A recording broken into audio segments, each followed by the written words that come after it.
This is the story of a very successful yet lonely businessman named Minku.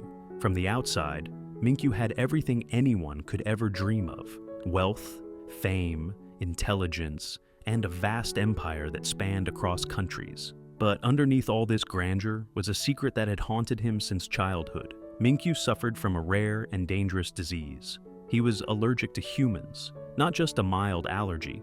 Whenever Minku touched another person, no matter how briefly, strange things began to happen. Seeds, as if planted deep within his skin, would begin to sprout. His flesh would swell and turn an alarming shade of red. His breathing would become labored, and in extreme cases, his body would go into shock. The mere touch of another human could push him toward death. There was no known cure, no treatment that worked for long, and no relief from the constant fear that haunted him every day. Because of this disease, Minku lived in complete isolation. For the past 10 years, he hadn't stepped outside his lavish mansion.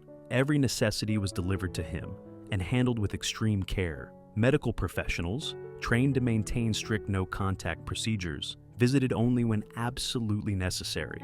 His interactions with the world were mostly through screens and automated systems. Despite all the technology and wealth he possessed, the one thing he craved the most, human connection, was forever out of reach. Minku longed to live like a normal person. He dreamed of walking freely in a crowd, of shaking hands with someone, of sharing a meal, or simply sitting beside someone without fear. Most of all, he wanted companionship. He wanted a friend. He wanted to fall in love, to get married, and to have a family. But his condition kept him chained inside a golden cage. His loneliness grew heavier with each passing year. One day his doctor came to visit. It was a regular checkup, but the look on the doctor's face was different. Serious, final. Sitting across from Minku, the doctor sighed deeply and said, "Minku, we've tried everything. I'm afraid there is no cure for your condition. You'll have to learn to live with it." The words hit him like a boulder. The doctor, sensing Minku's despair, pulled out a device, a sleek watch-like band with a shimmering screen. "This will help you monitor your allergy. It'll change color depending on your body's reaction." Though helpful, the device only reminded Minku of the prison his life had become. But fate had something different in store. One evening, Minku received a call from a renowned scientist named Dr. Hong. With a spark in his voice, Hong told him that his team had been working on a revolutionary project, a humanoid robot, designed to mimic a human in every way but with one key difference. This robot would not trigger Minku's allergy. Minku was skeptical at first, but intrigued, wearing full protective gear. What he saw there took his breath away. The robot, named AJ3, stood tall and poised in the center of the lab. She looked remarkably human, with soft, lifelike features and the face of a beautiful woman. Her eyes sparkled with artificial intelligence, and her movements were fluid and natural. AJ3 wasn't just a machine. She was the closest thing to human perfection without being human. With trembling fingers, Minku reached out and touched her hand. His allergy monitor stayed blue. No reaction, no pain, no seeds, nothing. For the first time in years, Minku felt hope. Excited beyond measure, he agreed to buy AJ3, investing over $100 billion into acquiring and enhancing the robot. For the first time, he could imagine a future that didn't involve solitude and fear. AJ3 would be his friend, his companion, maybe even more. The next day, as the scientists ran final diagnostics on AJ3, something unexpected happened. A lab technician, carrying a bottle of soda, accidentally knocked it over. The bottle rolled across the floor, and with a loud fizz, a few drops splashed directly onto AJ3's open maintenance panel. Suddenly, sparks flew. A loud popping sound echoed through the lab. Lights flickered. A burst of smoke rose from AJ3's back. Scientists rushed to unplug wires and shut down systems. But it was too late. AJ3's processing core had been damaged. The robot, once full of potential and promise, now stood lifeless. AJ3 had been a massive project. Years of research, months of planning, and billions of dollars invested into making her perfect. More importantly, AJ3 was scheduled to be delivered to Minku the very next day. He had already paid a staggering amount for her, trusting them completely, and now all of that was in jeopardy. Repairs would take days, maybe weeks, and that was time they didn't have. If Minku found out that the robot he had paid for was damaged, the deal would collapse instantly. They would have to return the money, and the project's credibility would be ruined. In the middle of this crisis, Dr. Hong suddenly had an idea, a risky, insane idea, but maybe their only shot. He explained to his team that AJ3's face hadn't just been randomly generated by artificial intelligence. He had based the design on a real person, someone from his past. Her name was Jia. Jia was an old friend of Hong's, someone he had once been close to. Life had not been kind to her. She was poor, working odd jobs here and there to make ends meet. The last he had heard, she was working at a small food delivery service. Hong decided to find her immediately. If there was anyone who could take AJ3's place even temporarily, it was Jia. When Hong met her, she was hesitant. He told her everything, about AJ3, about the accident, about Minku, and the incredible amount of money involved. At first, Jia laughed it off, thinking he must be joking. The idea of pretending to be a robot sounded completely ridiculous. But when she heard about the money, her expression changed. She had bills to pay, debts piling up, and barely any food in her fridge. The temptation was too strong. Eventually, she agreed. The transformation process began immediately. They taught her everything she needed to know about AJ3's systems and behavior, how she moved, how she talked, even how she responded to certain commands. She was dressed in the exact same clothing AJ3 wore.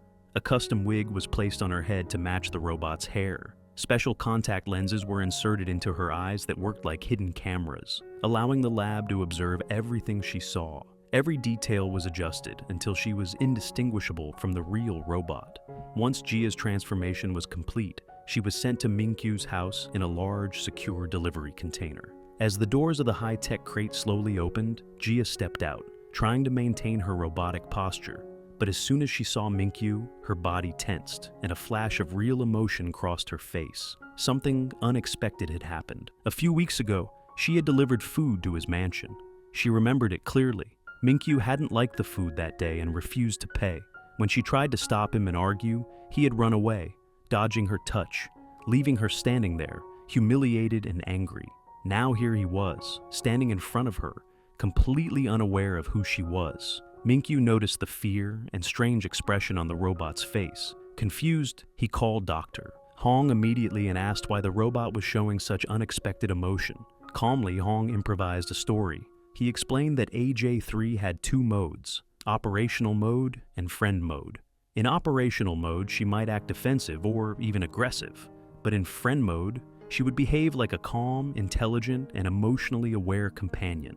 He also added that there was a small button located behind A3's neck. Pressing that would switch her to friend mode. Minku, curious and eager to see the full potential of his investment, did exactly that. He pressed the button gently and then decided to test her functions to make sure everything was working properly. To him, it was just a test. To Jia, it was her final audition. Just as the test began, the power in Hong's lab went out. The screens monitoring Jia went black. Communication was lost. Jia was now on her own, with no guidance, no feedback, and no help from the team. She had to rely on her own instincts and what little she had learned. The first test was to open a locked box, which required solving a math code. Minku gave her the numbers and waited. Jia stared at the lock. Her heart raced. Math had never been her strength. Her mind went blank. Instead of solving the equation, she panicked and broke open the box with brute force, hoping to cover it up with robotic precision. Minku raised an eyebrow, but said nothing. The second test was to peel a boiled egg in under 10 seconds. This, luckily, was something Jia could handle. She had worked in restaurants before and was used to doing simple kitchen tasks at lightning speed. Minku seemed impressed. Despite a shaky start, the robot seemed to be performing well enough. And for now, Jia had passed. Minku was genuinely impressed by what he had seen so far. For the first time in years, Minku felt a flicker of comfort, a sense that perhaps this robot could really become a constant presence in his life. After so many years of isolation, he decided he would keep AJ3 with him for the time being. But just as things were beginning to settle, the lights in Hong's lab came back on. The scientists quickly reconnected to the surveillance feed from AJ3. What they saw on the screen made their eyes widen in alarm. Jia, still pretending to be AJ3, was raising her voice at Minku. She looked angry, not robotic at all, and was scolding him for grabbing her from behind. Earlier, curious about how the robot functioned, Minku had tried to feel the battery pack area behind her back.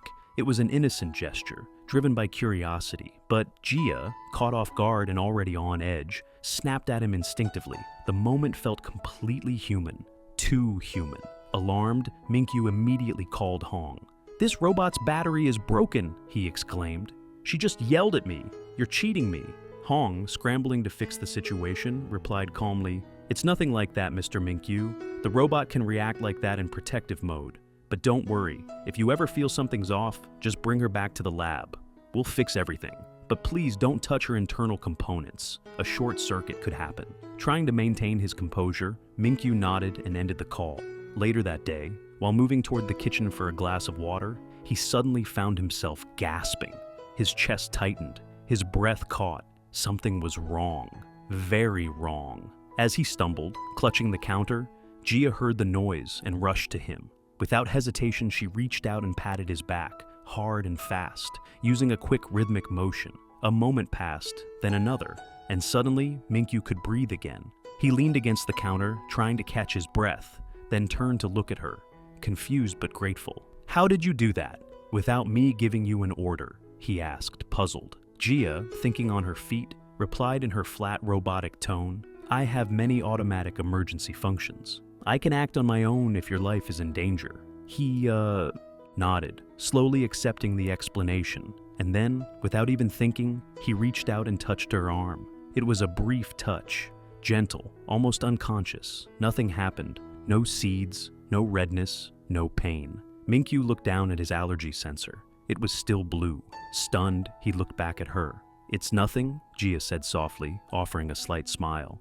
That night, back at the lab, Hong was pacing the room when Gia arrived. He didn't look pleased. "Do you know what you almost did today?" he snapped. "You yelled at him. You let him touch you. If he finds out the truth, it's over for all of us." Gia, already feeling guilty, clenched her fists. "I thought I was doing everything right," she said, her voice low. "I didn't mean to mess up." Frustrated and disappointed, she turned away and walked out of the lab. She felt like she had failed. Meanwhile, Hong and his team received news from the repair center in Africa. The real AJ-3 had arrived there for damage control, but the process was slow and delicate. It could take 2 more weeks before she was operational again. At the same time, Hong's phone buzzed. It was Minku.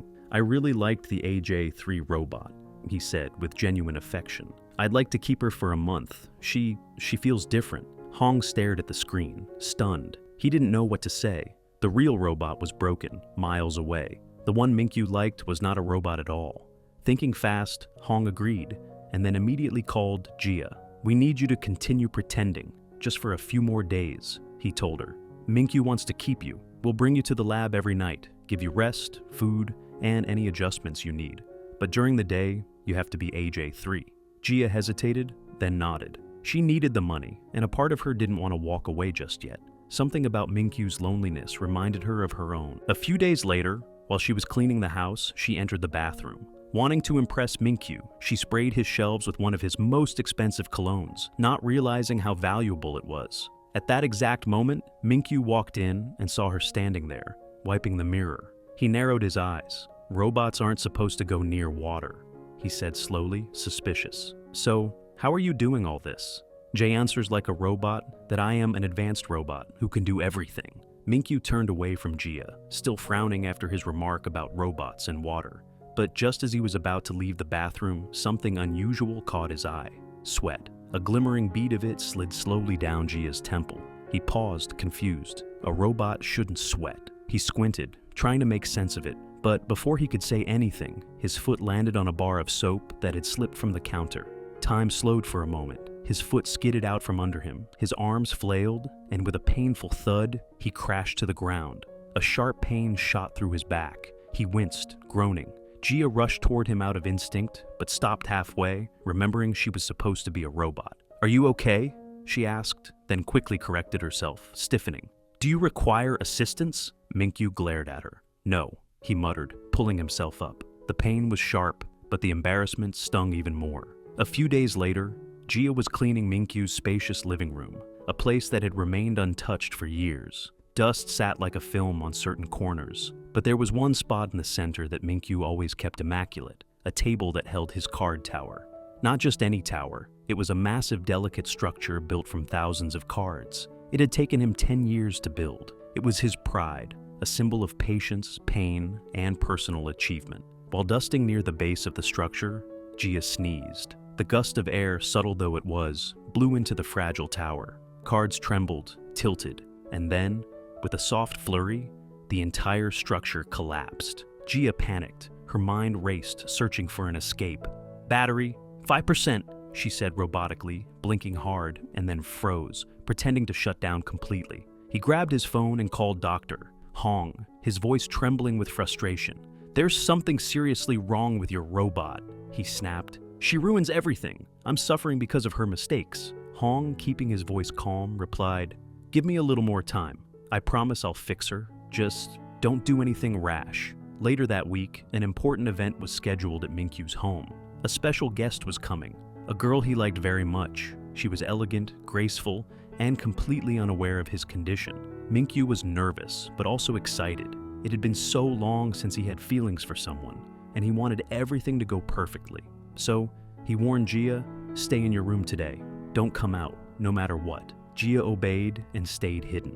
When the girl arrived, everything seemed to go smoothly at first. She greeted Minku warmly, flashing a bright smile, and gently placed a hand on his shoulder in greeting. But within seconds, Minku's expression changed. Panic struck his face as the allergy flared up almost instantly. His skin began to flush, and his chest tightened. Minku stumbled inside, desperate to reach his room, where he kept his emergency injections. But his legs felt weak, his vision blurred. He collapsed just short of the cabinet, the injection still out of reach. Gia, hearing the commotion, ran to the room. She saw Minku lying there unconscious, his lips slightly blue. Without thinking, she rushed to the cabinet, grabbed the injection, and administered it swiftly. Slowly, Minku began to breathe again.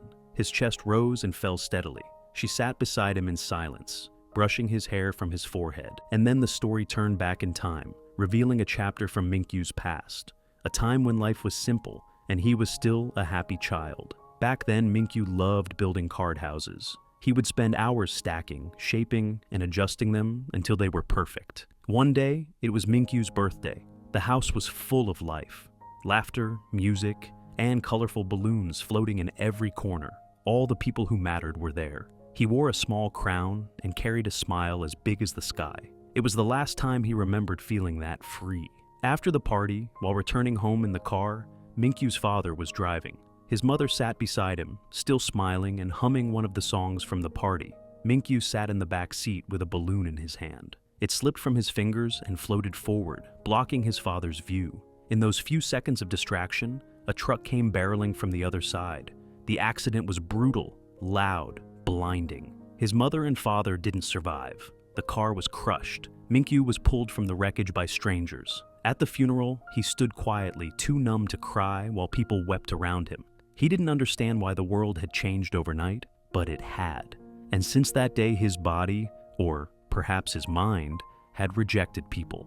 Any human touch became poison. His allergy was born, and so was his loneliness. Back when Minku was still young and grieving the loss of his parents, he tried to adjust to a world that suddenly felt cold and unfamiliar. His father had left behind a huge fortune, a house too big for a child to live in alone, and a name that attracted the greedy like moths to a flame. All around him were people smiling falsely, offering hugs and sweet words, but Minku could see right through them. They didn't care about him.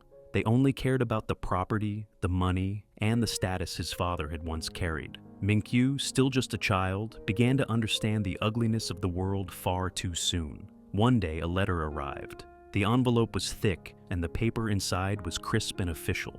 It was from someone named Madam X, a name unknown to Minku at the time, but destined to shape his life later. The letter simply said, "Child, do not sign any papers. Trust no one." Minku didn't know what to make of it, but he tucked the letter away. A childhood friend came to visit. The friend was cheerful, holding a set of adoption papers in his hand. "Hey, look at this," the boy said. "If you sign here, you'll officially be my brother. We'll be a family." The offer was tempting. Minku longed for a sense of belonging, even if it was just an illusion. Trusting the boy, he took the pen and signed on the dotted line. But as soon as the ink dried, something changed. Minku glanced up and saw the boy's hand. It had twisted, morphed, turning into something monstrous. Minku gasped in horror and stumbled backward. Later, the boy returned to his father with the signed papers, smiling smugly. But when they turned to the final page, they were shocked. Minku hadn't signed his name. Instead, he had scribbled something else, a single word that no one understood but him: liar. From that day forward, Minku isolated himself completely. He began to believe that human touch was not just emotionally toxic, but physically as well. The only person who knew the truth was his personal doctor, who continued treating him in private. Minku woke up from a troubling dream. He hurried to find Gia. "I saw everyone around me turn into enemies," he told her, his voice shaky. "No one was on my side. Not one person. But there she was, standing calmly, listening. He felt something he hadn't felt in a long time: trust. Somehow, he began spending more time with Gia. They ate together, cleaned the house, even sat quietly watching old movies. Her presence became a comfort, her voice familiar. Minku didn't know it yet, but slowly, unknowingly, he was beginning to heal. One afternoon, he mustered the courage to go visit the girl he had once liked, the same one who had unknowingly triggered an allergic reaction by touching his shoulder. When they met again, she smiled nervously, still unsure about what had happened the last time. But this time, Minku decided to be brave. He offered her his hand. She reached out and shook it. Just like before, the allergy struck. His skin turned blotchy, his throat tightened. The panic returned. Gasping, he pulled away and reached for the emergency injection tucked in his pocket. But then he froze. "How long am I going to live like this?" he whispered. A heavy silence settled around him. Then, in a moment of pure defiance, he walked toward the river that ran near the edge of town. With shaking hands, he hurled the injection into the water. Behind him, footsteps echoed. Gia was there. "Minku!" she called, running up to him. "What are you doing?" But then, something strange happened. Minku, who should have been suffocating by now, felt fine. The tightness in his chest vanished. He blinked in disbelief and looked down at his wrist. The watch that always tracked his allergy levels had turned blue again. Blue, safe, normal. He turned to look at Gia. Could it be her? Was she the reason? As they began to walk back home, Minku was still in a daze. He was alive, unharmed, and more confused than ever. Lost in thought, he didn't see the man walking straight toward him. They collided, and Minku fell to the ground. But even then, no allergy. He sat up slowly, the weight of years lifting off his shoulders as realization began to dawn. Something was changing. Something was healing, and it had everything to do with Jaya. Even after bumping into a stranger and not getting an allergic reaction, Minku couldn't believe it. He stood frozen on the sidewalk, looking at his hands, then at the people around him. For the first time in his life, the fear wasn't there. The itching didn't start. His throat didn't close up. Nothing happened. Still, he wasn't convinced. He turned to Gia with a strange glint in his eyes, half excitement, half disbelief. "Come with me," he said. "I need to know for sure." And so, for the first time ever, Minku stepped into a crowd. The streets buzzed with people, bumping shoulders, brushing past one another without care. For someone like Minku, this had always been a nightmare. But now, he was walking through it with Gia by his side. Moments later, an old man placed a hand on his shoulder to steady himself. Again, nothing. No red rash, no burning skin, no gasping for air. Minku pulled out his phone, his hands trembling, and called his doctor. I think I'm fine," he said, his voice cracking. "I'm not getting allergic reactions anymore." But just then, Gia stepped away to look at something in a nearby shop window. At that exact moment, another man bumped into Minku. It was sudden, just a light nudge, but the reaction came instantly. His vision blurred, the itching flared across his neck, and his breath shortened. He staggered back, panic flooding him again. And then he saw Gia. She turned toward him from a distance, her eyes meeting his. Like magic, the symptoms vanished. His breathing returned to normal. The rash disappeared. He felt fine. Better than fine, even. Stunned, he picked up the phone again. "Doctor," he said quickly, I think there's someone who makes me better. When I look at her, the allergy disappears. She's like a cure." The doctor didn't respond immediately, caught between disbelief and scientific wonder. "Are you saying she's controlling your symptoms?" he finally asked. "I don't know," Minku whispered, "but I'm sure of it." Minku ran back to Gia. He grabbed her hands tightly, his eyes wide and desperate. "I'm going to buy the biggest battery in the world," he said, breathless. "You'll never run out. You'll always be with me." They returned home together, and Minku explained everything again to the doctor. how Gia seemed to be the only one keeping his symptoms in check, without any injections, without any pills. The doctor was astonished. "This has never happened before," he murmured. "To be cured just by someone's presence? It's like your body has accepted her." Minku was thrilled. Wherever he went, Gia was with him. To the grocery store, to business meetings. In his eyes, she was still AJ3, the perfect robot, a machine that made his world livable. But far away in the lab, something else was happening. The real AJ3 robot was finally recovering. Her systems had been repaired, her parts reassembled. She had been sent to a specialist lab overseas, and now she was almost back to full operation. It would only be a matter of time before she could be returned to Minku. When Gia heard about this, her heart sank. Though she had taken on this role as a job, somewhere along the way, it stopped being an act. She wasn't just pretending anymore. She had grown used to Minku's presence, to his clumsy sweetness, to his awkward jokes. Her days felt full, her laughter real. But now, the thought of leaving him, of being replaced by a machine, filled her with dread. Then came the evening that changed everything. Minku invited Gia to dinner at a high-end hotel. It was the same hotel where the girl he once liked had been, along with her father. This time, he wasn't going there for business. He just wanted to prove something to himself, to Gia, maybe even to the past. As they arrived, he guided Gia to a small table in the corner. "Stay here," he said politely. "I have to meet someone." He left her alone. Gia sat there, watching him across the room. He greeted the girl and her father, trying to be confident, to be normal, but Gia's chest tightened. Not because she was jealous, but because for the first time, she felt like a background prop in someone else's life. She looked down at the table. Her hands trembled slightly. Her smile was gone. When Minku returned, cheerful and satisfied with how things went, he noticed Gia was distant. "You okay?" he asked. She didn't respond right away. Her voice, when it came, was cold. "I thought robots weren't supposed to feel ignored." Minku paused. He didn't know why her words stung. Maybe because he had started to forget she was supposed to be a robot. Maybe because, deep down, he didn't really want her to be one anymore. But still, he didn't say anything. He just looked at her and wondered what he was feeling. Because even now, more than his watch, more than any medicine, it was her presence that kept him safe. One quiet evening, Minku stopped at a gas station on his way home. The sky was overcast, and the world felt unusually still. As he handed over his credit card to the worker, their fingers brushed for a brief moment. In the past, even such small contact would have triggered his allergy. Itchy skin, tight chest, shortness of breath. But this time, nothing. Minku continued walking toward his car, the thought lingering in the back of his mind. Then it hit him. Nothing happened. No symptoms. No alarm on the allergy detecting watch. No fear. He sat in his car, stunned for a moment, trying to process it. Later that night, he called his doctor, his voice laced with a kind of confused hope. "I was touched today," he said, "and nothing happened." The doctor was quiet for a moment. "That means you're healed," he finally said. "It's over, Minku. Your allergy is gone." Minku leaned back in his chair, staring at the ceiling. "Then what about the report?"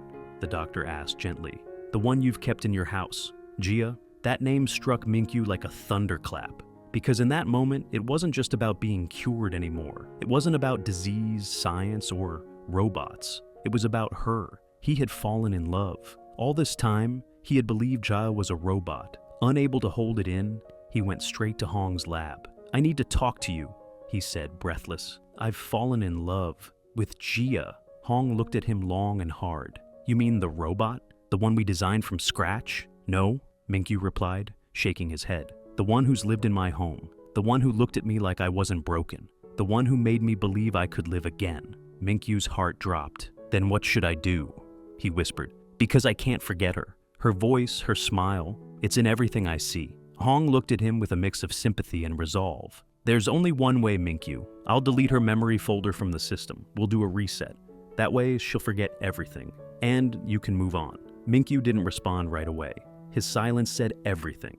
The next morning, for the very last time, Gia was sent back to Minku under the pretense of being the AJ3 robot again. The air was bitter cold, snow falling silently around them as they walked outside one last time. Neither of them said much, but in their silence was everything they had never said, every smile, every moment, every heartbeat. Back at home, Minku looked at her one final time.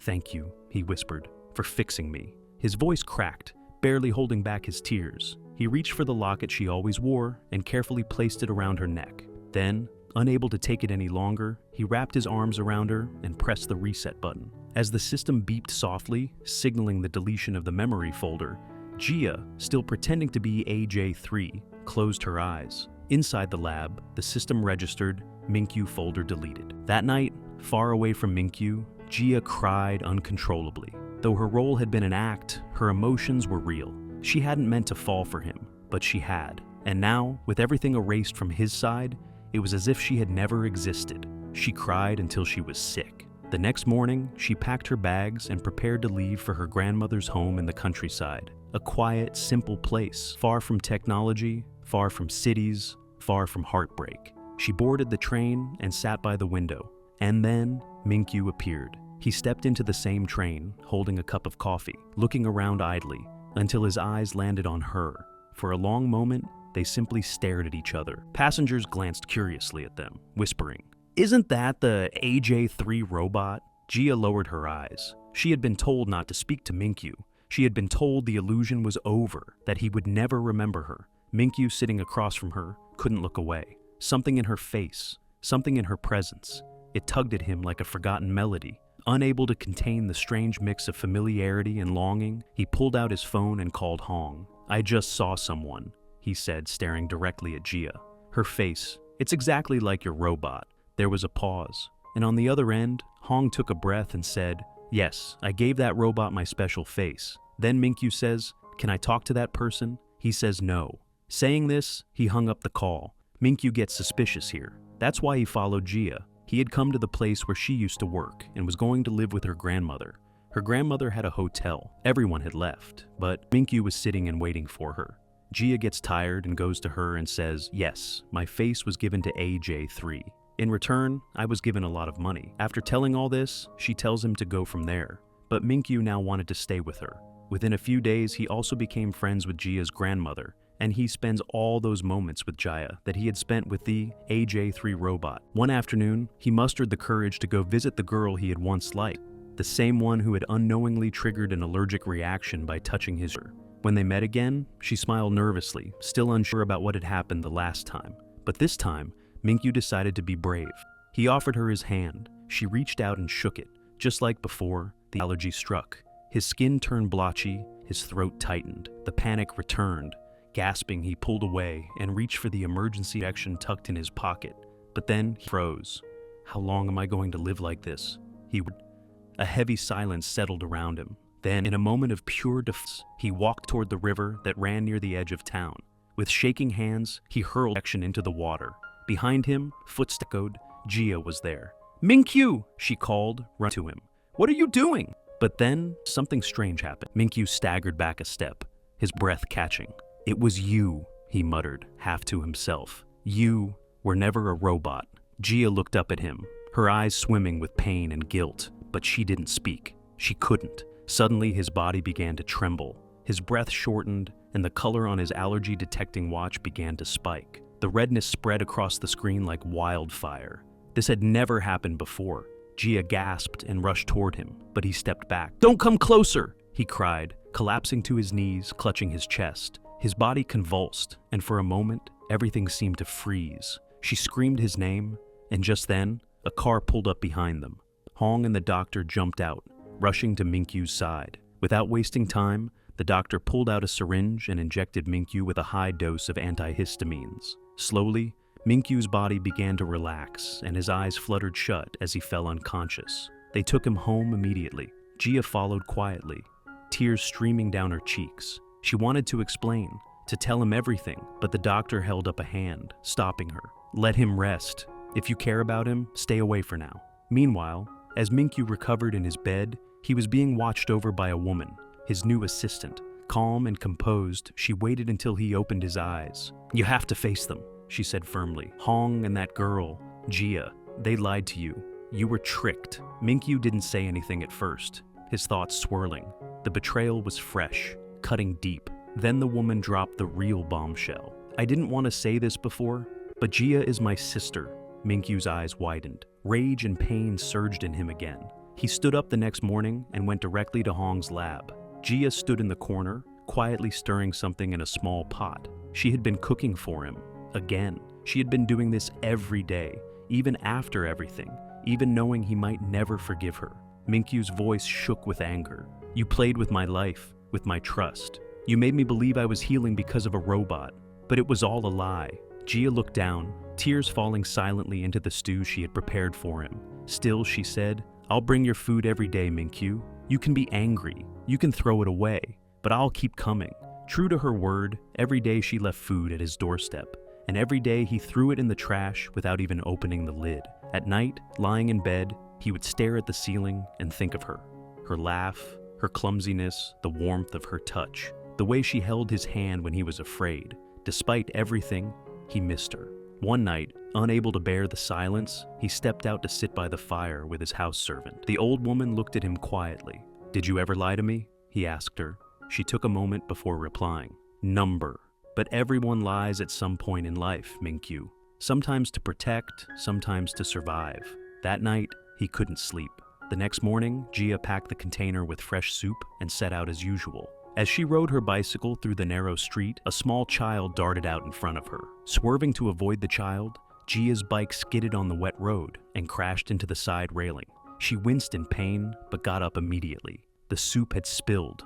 Her wrist was swelling, but her first thought was, I need to get to Minku. But she was late, and Minku, sitting alone in his cold, silent home, waited. For the first time in days, it didn't arrive. He sat by the window for hours watching the road. The sun set, and the silence pressed in around him like a heavy blanket. The kitchen felt too quiet, the air too empty. Suddenly he felt afraid that something had happened to her, afraid that she might not come again. Becomes restless because he loved her very much in his heart. Now Gia comes at night instead of coming in the day. Like a routine, she sets food on her table and was about to leave. That's when Minku comes there. He says that you look so happy by lying to me and cheating me. Gia says, listen to me, I want to tell you a lot.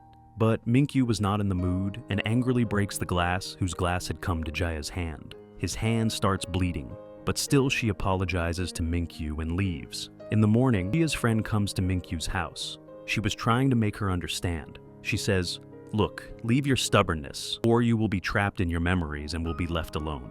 Gia is going to Australia with Hong's team. Stop her. Mink pretends to be normal, but in his mind, he was getting worried. As soon as it was morning, when he goes to the place where Gia was staying, he sees the people of Hong's team there, but he took his car and left from there and comes back to his house where he comes and hears the news on TV. He finds out that today 70 stars will be seen in the sky.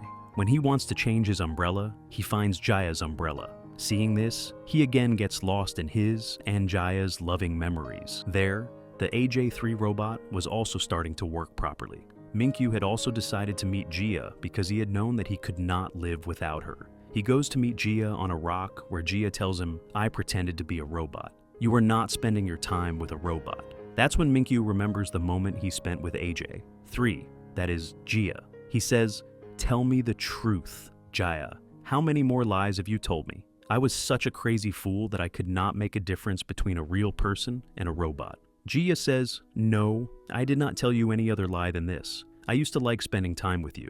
On this, he tells him to sit next to him and says, now, whatever is in your heart, tell me everything. He says, I remember all the moments I spent with you. I never wanted to lose you, and I tried many times to tell you the truth because I was afraid that your allergy would recur, because it all ended when you removed the old memories from your mind.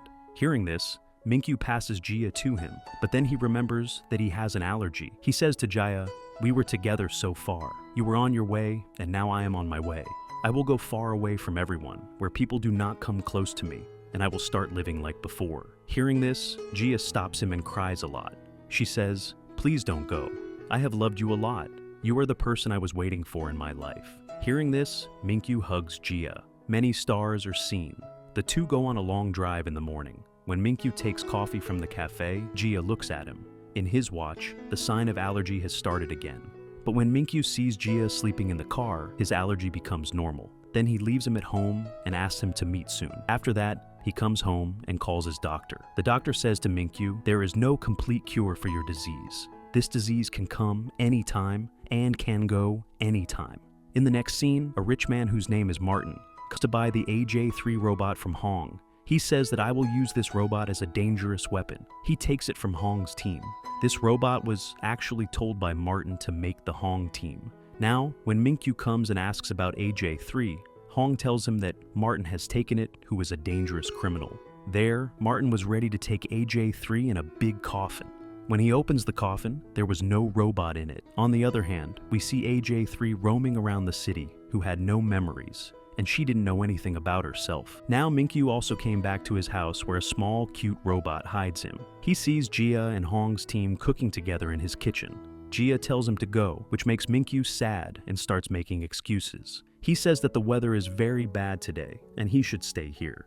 Outside, we see AJ3 who was watching save videos inside a Martin's video, in which he says that he will use it as a dangerous weapon. While in the second video, he sees Hong's team in which everyone says that you are a friendly robot, you will be a friend of humans. Now, here AJ3 deletes Martin's video from inside and keeps Hong's team's video. That is, he had made friends with humans in his mind. In the next scene, we see Minku meeting Madame X. She was the same lady who wrote notes to Minku in her childhood that do not sign on any paper. She always helped him. Now she tells him that Martin is a very dangerous man.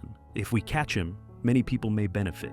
A man has evidence against him, after which Minku goes to meet that man and tells him to give evidence. But that man was a little scared. But Minku says that our police team will protect you. You don't have to be afraid. So, that man was now ready to give evidence against Minku. Minku had sent that evidence to the police. Now she takes Minku to such a place where there was a big deal. But there Minku finds out that AJ3 robot is missing. There Martin was also worried about this thing, that AJ3 had all his things. While roaming on the streets, we see AJ3 robot, who did not know anything about himself. She goes and sits next to a beggar and asks him her address. Everyone was looking for her there. Jia and Minku were looking for her on the streets while the home team was checking the CCTV cameras. But soon Martin's men find out the location of AJ3 robot. Now in front of him, two strangers come and stop the van and say that we are your relatives. That AJ3 robot was sitting in their van. That's when the police get down. They had arrested Martin and his people.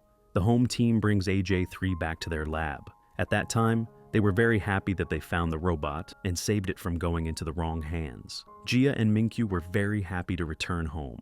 The home team and everyone eat together. Where they were sitting, they were watching AJ3 robot videos. When he met humans outside, AJ3 had successfully completed its mission. The once troubled robot, who had played a crucial role in helping Minku recover from his debilitating allergy, had earned the respect and gratitude of everyone involved. The scientists, Hong's team, and especially Minku, all recognized how AJ3 had transformed Minku's life. Yet, despite the success, the time had come for changes to be made. Hong, ever the pragmatic leader, announced one day that he would be giving AJ3 a new face. The news was met with mixed emotions. AJ3 had become a symbol of hope for Minku, and its identity had become deeply intertwined with the journey of recovery. However, Hong emphasized that this new face would be for a greater purpose, to ensure that AJ3 would be even more functional and perfect for the tasks it was meant to fulfill. That night, as the team gathered for what would be their last evening with the robot as they knew it, the mood was bittersweet. There was an underlying sadness mixed with excitement for the future. The bond they had formed with the robot was undeniable. It was the end of one chapter and the beginning of another, and the goodbyes were heartfelt. During this time, Minku had a significant moment of his own. Realizing how far he had come, both in terms of his health and his personal growth, he took to the media to openly share his journey with the world. He admitted, with courage and vulnerability, that he had once been allergic to humans, a condition that had kept him isolated for much of his life. But now, thanks to the support of Hong's team, the robot AJ3, and his own determination, he was improving every day. The world listened in awe as Minku recounted the story of how he had fought against his condition and the people who had helped him along the way. Minku also expressed his immense gratitude, thanking the team, especially Jia, for their dedication and loyalty. He made it clear that AJ3 had played a pivotal role in his recovery, and he would forever be thankful for the robot's presence in his life. The media buzzed with the story, and Minku's message of overcoming adversity struck a chord with many. He spoke not just about overcoming his physical ailment, but also about the importance of trust, compassion, and the power of human connection. But Minku's journey wasn't just about recovery. It was also about the future. With his health improving, he made an announcement that sent shockwaves through the business world. He revealed that he would be investing a significant amount of money into the development of an advanced aerobot, a cutting-edge piece of technology that would change the landscape of his company and the world. The moment he shared this news, his market shares skyrocketed. Investors, already impressed by his resilience and his ability to overcome obstacles, saw this as an indication that Minku's company was going to reach new heights. In the midst of this success, Minku reached out to Gia. He asked her to meet him for dinner that night, wanting to share his plans with her. Minku confided in Gia, telling her that he had offered her brother a position in his company, but her brother was still hesitant. He was ready to resign, feeling torn between loyalty to his family and his professional responsibilities. Gia, deeply concerned, decided to meet with her brother. She was aware of the strain between him and Minku, but she also understood the complexities of their relationship. As she sat with her brother and his wife, trying to navigate the difficult conversation, her brother's wife firmly forbade him from leaving his job. She didn't want him to make a decision based on emotion, especially when he had such a promising future with Minku's company. The following morning, Gia's brother had a change of heart. He realized that his personal issues with Minku needed to be set aside for the greater good. He went to Minku and offered a heartfelt apology, acknowledging that he had been wrong to consider resigning. Minku, ever the professional, accepted the apology and reassured him that there was no hard feelings. With this, Gia's brother took back his resignation and decided to stay with Minku's company, which marked the beginning of a new chapter in their relationship. Time passed, and soon Hong was preparing for the launch of a groundbreaking AI report. His team was working tirelessly to ensure everything was perfect. On the other hand, Gia's brother had risen to the position of a key manager in Minku's company, his career taking off thanks to the opportunities Minku had provided. Gia, too, had found her place in the company, showcasing her skills and dedication. She was now responsible for showing off the company's new line of lamps to customers, and she did so with pride and confidence. One day, Gia had to go to Minku's house for a meeting. When she arrived, she was surprised to see a large car pulling up in front of the house. A soldier stepped out, and to her shock, it was none other than Minku himself. But this wasn't the same Minku she had known. He had transformed. The once fragile man, plagued by his allergy, was now a soldier, a symbol of his physical and emotional recovery. Gia walked toward him, her heart racing. As she took a step forward, she slipped on the wet ground. Without hesitation, Minku caught her in his arms, steadying her with a gentle, knowing gaze. His eyes lingered on her, and in that moment, everything they had been through flashed before their eyes. It was as if they could see each other in a new light, finally understanding the depth of their connection. Minku had been cured, not just of his allergy, but of the emotional wounds he had carried for so long. Together, they walked into Minku's house, where everyone was waiting. His team, Gia's brother's family, and all the people who had played a role in their journey. Together, they celebrated the new beginning. And with that, the series ended. The story of healing, transformation, and love came to a close, leaving the audience with a sense of hope and fulfillment. Both Gia and Minku had changed, had grown, and had learned to trust in themselves and each other. Thank you so much for watching. Make sure to subscribe and comment.